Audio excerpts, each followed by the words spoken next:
Welcome, everybody, to another segment of Lewis at Large. Yours truly, Warner Lewis, from the flight deck. And that means Smart Talk Radio is in your future. This segment, an interesting one indeed. The world feels a little more dangerous right now. Events in Syria and otherwise, and none other to talk to us and give us his take is James Paul. He's the former senior advisor at the Global Policy Forum. He served as that executive director there for many years, 1993 through the year 2012. He earned a BA from Harvard in 63, MA from Oxford University in 68, PhD from New York University, et cetera, well qualified. Also chairman of the board of trustees, the World Fellowship Center, and much more. Indeed, an expert on numerous international policy and observations. Jim, how are you, my friend? Well, I'm well, and I just would add, if you don't mind, that I wrote a book about Syria. Indeed, we're going to dive into all that, right. And appreciate your expertise today. Let's do this again. Our audience knows that some of these are pre-recorded, and as we are recording this, there has not been a formal response from the United States to the events in Syria, but they are certainly in at least the planning stage, or so it's thought. Curious, first of all, for our listeners, from where you sit, is a response of any kind from the United States warranted? A military response is not warranted and is illegal under international law. And this new doctrine that Secretary Kerry was just enunciating, which is, I would call it the doctrine of punishment, is a very, very dangerous doctrine indeed. It means essentially that the United States, if it deems some other country or movement or whatever it is out there in the world is doing something that they don't like and don't approve of, or would like to have evidence that is bad, they can launch military strikes against that. And I think that's a very, very dangerous international order indeed. Military intervention in a particular conflict is permissible under international law under two circumstances only. First place, in direct defense against a threatened attack, and the second of all is to be approved by the UN Security Council.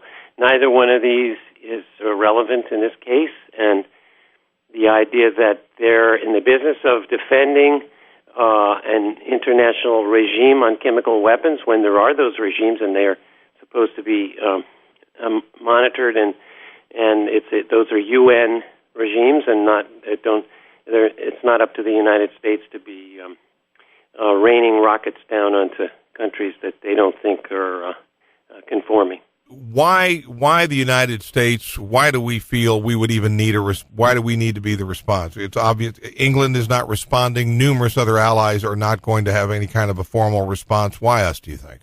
Well, I think it's basically we have a strategic situation here which has to do with the larger Middle East region. And Secretary Kerry towards the end of his speech, referred to Iran and Hezbollah and various other factors in the Middle East that are leading the U.S.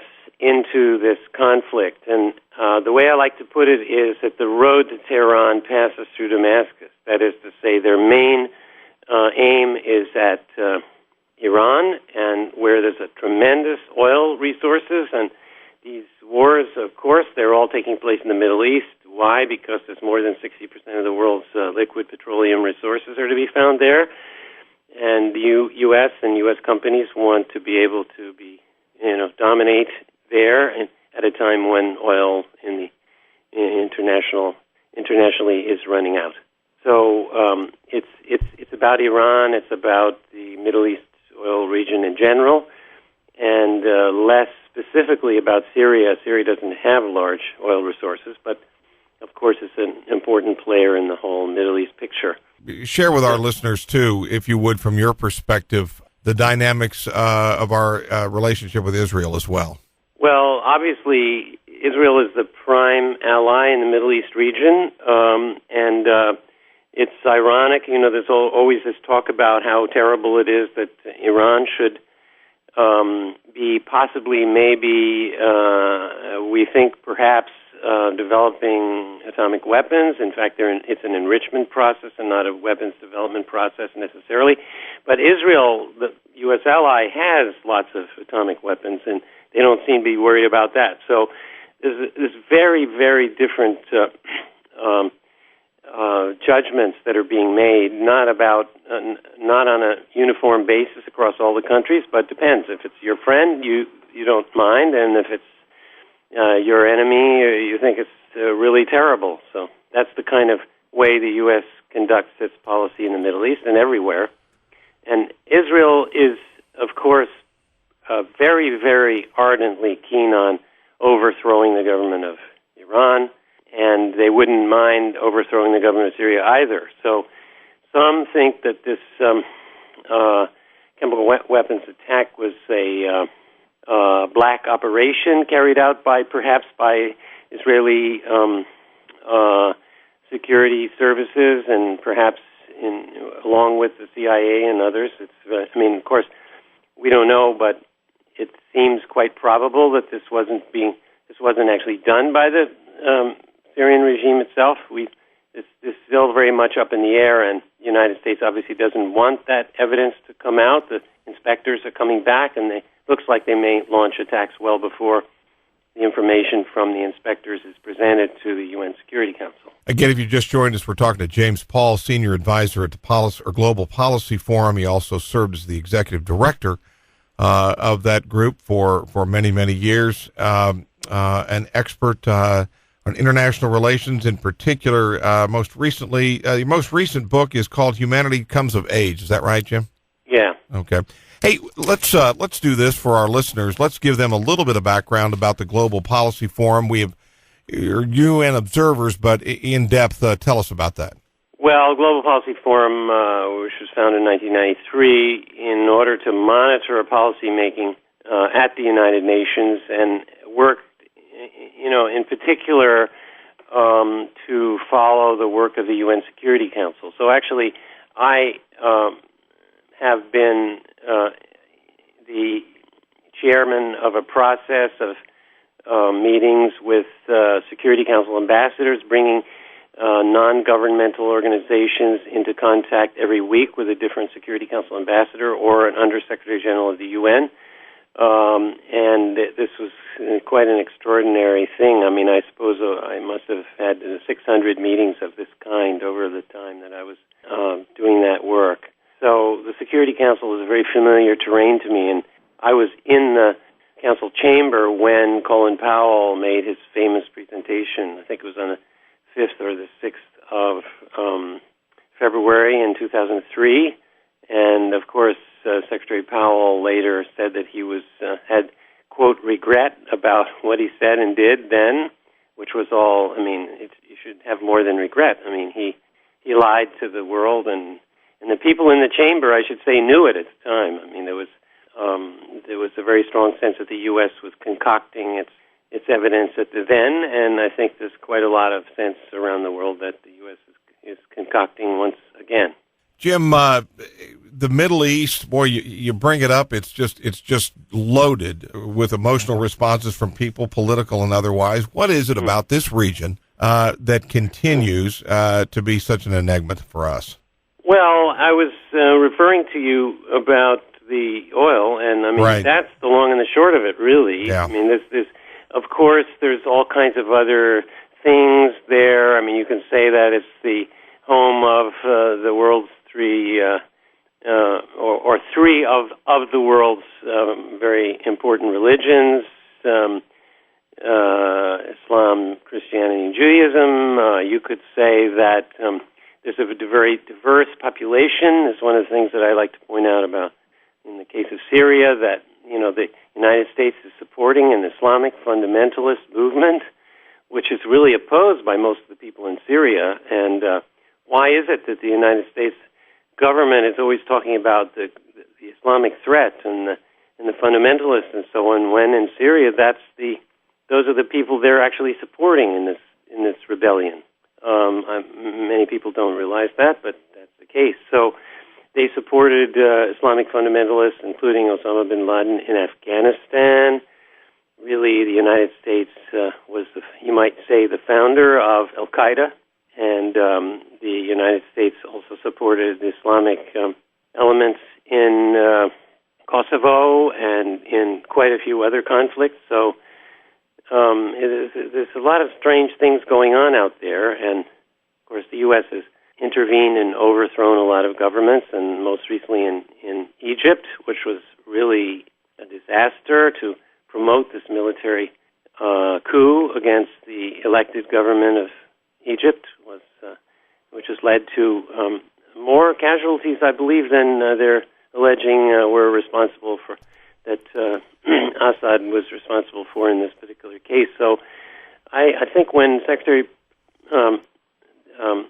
Kerry gets up and gives us all this self-righteous talk, I think he should look at the U.S. record and think about what Washington might be responsible for out there.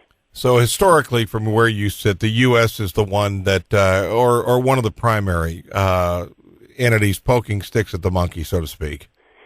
Well, yes, and of course before that there was Britain and France. Right. And they're still playing the game, but it was Britain and France that sat down and concocted the Sykes-Picot Accords that split up the Middle East after the end of World War I, and it was the collapse of the Ottoman Empire, and the peoples of the Middle East should have had a chance to decide what they wanted to do with their own countries and regions after that. But in fact, the French and the Brits divided it up into colonial territories. So they're still out there, and they're still playing the game. But their influence is less today than it was before, of course. And the Russians have some presence and some influence there, but not anything close to what the United States has and has had really ever since, let's say, the late 1950s. Right. You were, in 93, one of the founders of the Global Policy Forum, who describes itself as an independent policy watchdog monitoring the work of the United Nations and scrutinizing global policy making. From Jim, from where you sit in the last 20 years, has the role of the United Nations changed? And if so, how? Is that better? Is it worse? Is it the same? And talk to us a little bit more about the United Nations, ironically, in its role in the world. Well, the United Nations is a lot of different things, of course. The United Nations is involved in looking at taking care of refugees. It's involved in through the World Health Organization in protection of health in all the countries of the world and so on. So the UN has a lot of different things that it's doing, and people very often think of the UN almost exclusively in terms of the UN Security Council, but I wanted to emphasize that there's more to it than that. But the Security Council itself has been hugely active in the post-Cold War period, really beginning in 1989, 1990. So it's about 22, 23 years. The Council before then met very infrequently and didn't do too much. And there was a few important things that the Security Council did, but not too much. And since then, the Council meets practically continuously and has been very, very directly involved in many of the great conflicts in this period. And sometimes the Security Council does things that are good and leads towards some kind of peaceful settlement. Sometimes the Council is unable to take a decision. Sometimes the Council takes a decision that appears in retrospect to be unwise. But it's not about the UN as an institution so much as it is decisions that are taken by leading powers in the world. And in the particular case of the Security Council, it's the 5 permanent members who have veto and who pretty much run the show in the Security Council. Those 5 permanent members are the United States, Britain, France, Russia, and China. And they kind of dominate the scene, and more or less there's 10 other elected members that only sit for 2 years, and the permanent members are there permanently. So it's it's difficult to jump over from what we know of national and domestic U.S. institutions to start thinking about the UN, because the UN is really it's almost more a place where various countries get together and hammer out policy, and sometimes they don't do it very successfully. But the UN's capacity to enforce international law is very limited. I mean, they don't have any police, they don't have any army, they don't, they just have to rely on member states to do that. Do you feel, regardless of their ability to enforce, do you feel that the influence that they have is growing? Is it the same? Is it lessening? What do you think? Well, it's hard to say. I mean, those who get mad at the UN, and there are many, very often like to say the UN isn't living up to the expectations, it's failing, it's weaker than ever, and so on. The United States actually has had pretty consistently over the years a very hostile relationship towards the UN, and that's because the U.S. wants to be able to do whatever it does without consulting with anyone necessarily, and that's kind of typical of what you would expect from the hegemonic power in the world. That they don't want. I mean, they want to just do their thing and not have anyone check that. On the other hand, the idea that a world where we're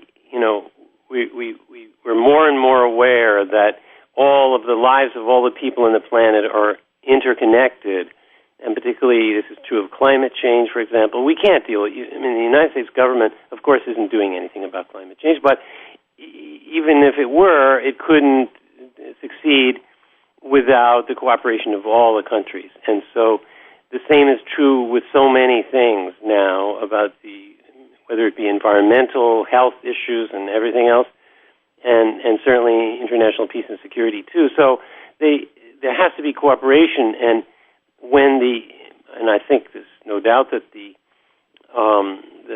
stock of the UN, if you will, rises and falls depending in different circumstances. But you notice how central it is, really.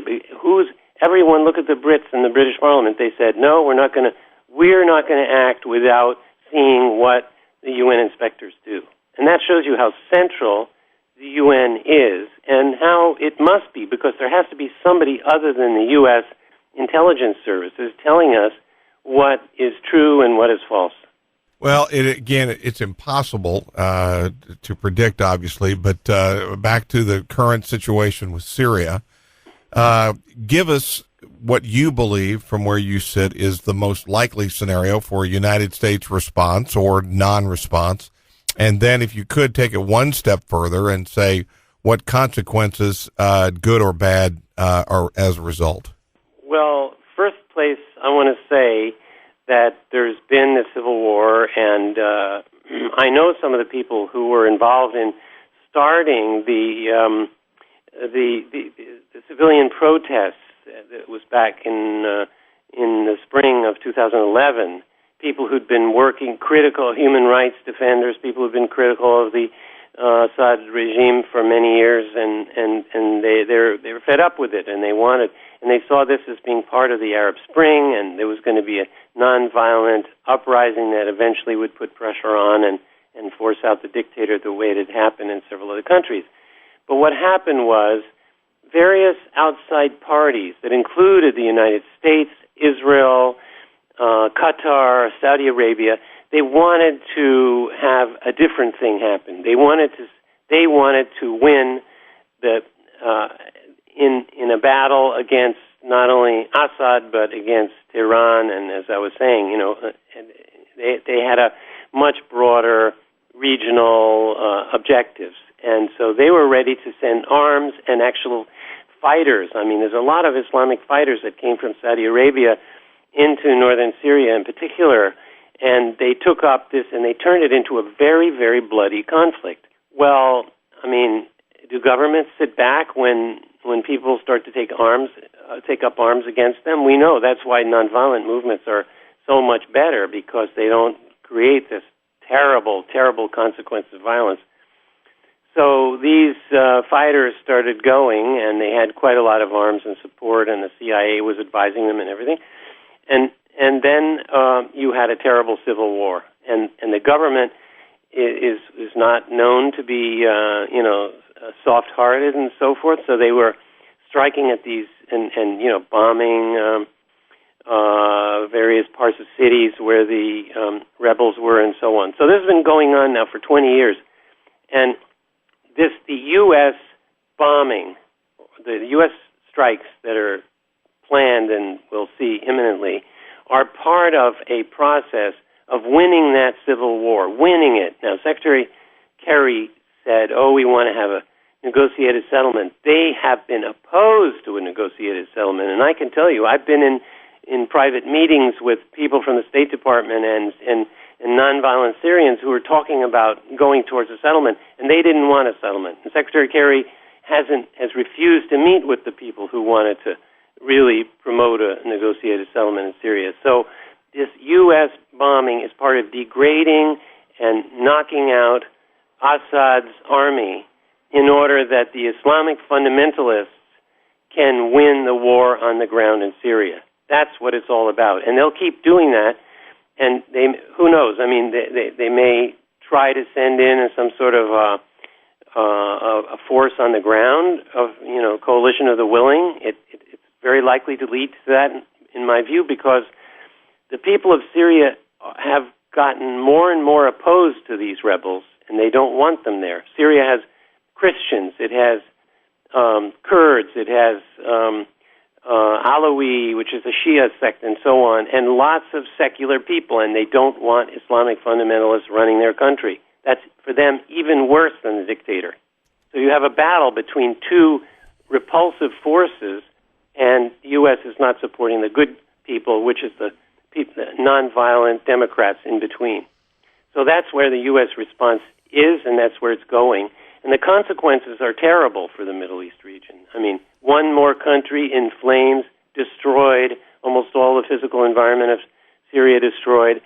And God knows, I mean, for the Christians, forget it. I mean, there's about 12%, there's Armenian Christians in the north, there's Orthodox sects of Christians in the central area and in the mountains and near Damascus and so on. And there's those people, and there's maybe 1 million or more. Those people, their future is almost, is awful to contemplate. But it's not the only ones. I mean, there's a lot of other people who are going to take it in the neck. So the consequence, and then having this country destabilized. Look what the United States did to Iraq. It's just a total mess. Look what they did to Afghanistan. A total, chaotic situation. So is this the Pax Americana? I don't think so. It's not a Pax at all. It's a disastrous chaos. And surely this is going to, if they say that they're worried about Islamic fundamentalists, coming into the United States and doing things, they're training and they're supporting and they're promoting these people out there, and we should say no to what they're doing in Washington, because it's not fair to the people of Syria, it's not fair to the people of the Middle East, and it's not fair to ourselves to live in this world. Well, it is a situation that is volatile at best, and we appreciate your insights. We've been talking to James Paul. He's the senior advisor at the Global Policy Forum, observers of the UN and global policy in general. He also served as their executive director from its founding in 1993 through 2012. He's also written and traveled extensively on multiple issues. Jim, how can people find out more about the work specifically that you have done, as well as Global Policy Forum in general? Well, Global Policy Forum's website is globalpolicy.org, and my own work, you can just Google me, and there's a lot of stuff I've written that's out there. Listen, thank you so much for your time, and do appreciate your insights. Thank you, Warner. Nice to be with you. You bet. We will be back with more right after this on Lewis at Large.